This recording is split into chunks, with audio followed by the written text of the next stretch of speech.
There is a medicine cabinet in your bathroom right now. Maybe cold tablets, throat lozenges, something for the fever.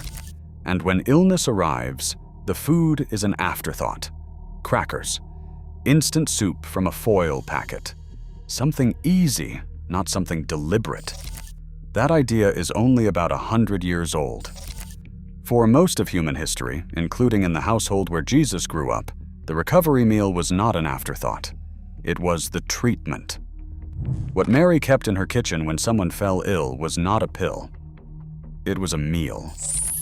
By the end of this, you will know exactly what a first-century Galilean household cooked when someone was sick, why the combination of ingredients they used is now confirmed by clinical research, and how to make it yourself with ingredients that cost almost nothing.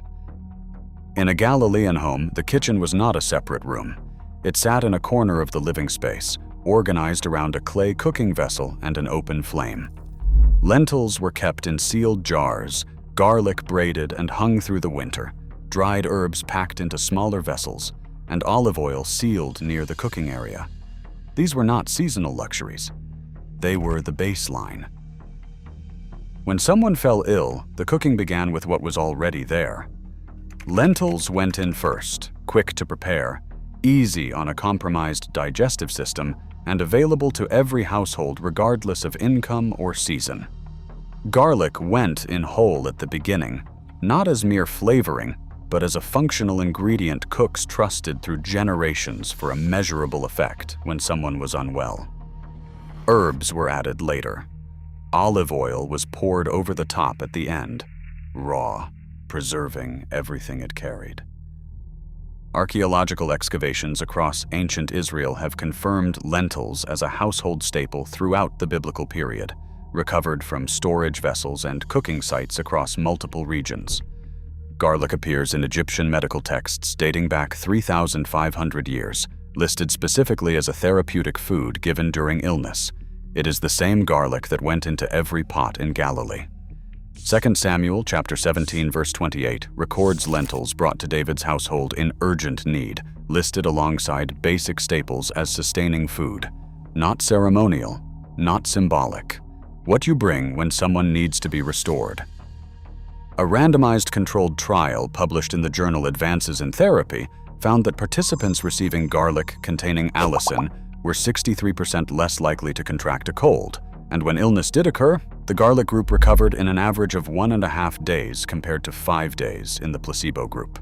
Allicin transfers into the broth when garlic is held in simmering liquid long enough.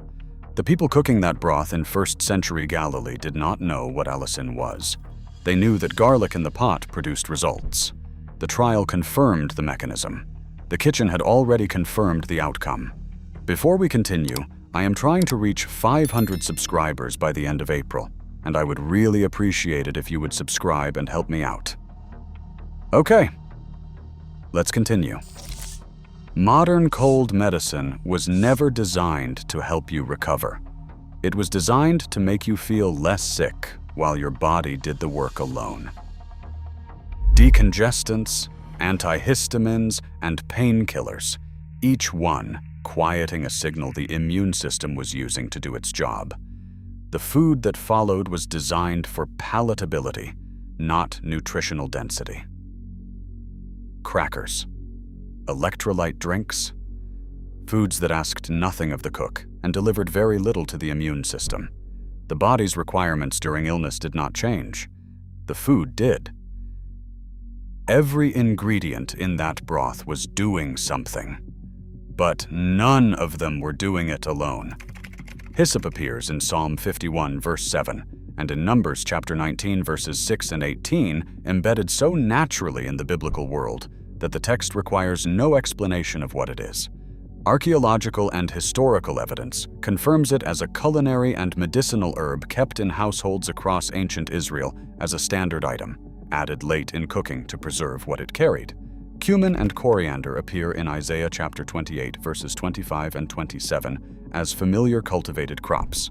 Both are documented in ancient Egyptian and Mesopotamian medical texts as digestive and anti-inflammatory herbs, confirmed archaeobotanically at ancient Israeli sites.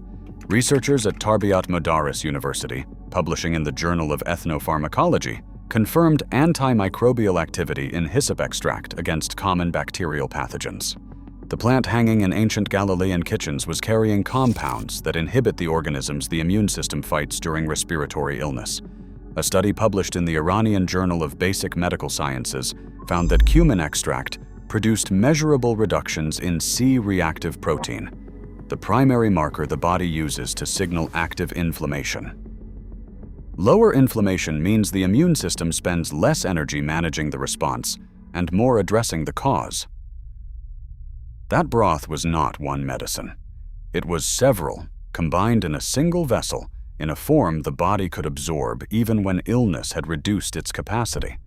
The lentils provided prebiotic fiber the gut microbiome runs on during recovery. The garlic transferred allicin directly into the liquid. The herbs contributed antimicrobial and anti-inflammatory compounds within their natural food matrix, so the cofactors that make absorption possible arrived alongside the compounds themselves. Researchers at Oregon State University call this the food matrix effect. What it means is simple. Nutrients absorbed from real food work better than the same nutrients in a capsule, because the compounds that make absorption possible come packaged together in the food itself. Strip them out into a supplement, and something gets lost. The supplement replaced the matrix with a capsule. The body registered the difference. The label had no way to measure it. It is simple to make, simpler than anything in the medicine cabinet. Red or brown lentils go into a pot with enough water to cover them well. Put the pot on low heat. Cook for 30 to 40 minutes until the lentils dissolve into the liquid and thicken it naturally. Not a thin soup, something denser, a broth the body can absorb without effort. 4 to 6 whole garlic cloves go in at the beginning. Keep the heat low and cook a long time, the clove kept intact in the liquid, the technique that transfers the allicin compounds into the broth itself. Add cumin and coriander in the last 10 minutes. Add a handful of dried hyssop if you can find it through specialist herb suppliers or farmers markets. If not, dried thyme is the closest botanical relative with overlapping antimicrobial properties. Add salt to taste.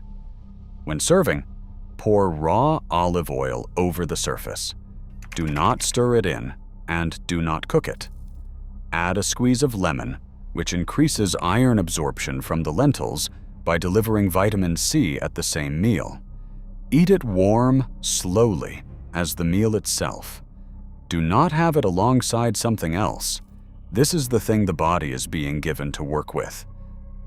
The kitchen that Mary would have cooked in carried no pharmaceuticals, no supplements, no products designed for sick days. What it had was what every household in Galilee had: clay vessels, an open flame, lentils, garlic, oil, and herbs from the hillsides. The ancient world did not draw a line between the food on the table and the medicine in the kitchen. The archaeological record makes that plain. The same vessels, the same herbs, the same oils appear in both domestic and therapeutic contexts across every excavated site from this period. Luke chapter 10 verse 34 records the Good Samaritan reaching for oil as the immediate response to physical injury, not as symbol, but as the practical first action of someone who understood what oil did. That understanding did not begin with the parable. It was already in every kitchen in Galilee, long before the story was told. Mary did not need a medical degree to know what to cook. The knowledge was in the kitchen. It had been there for centuries.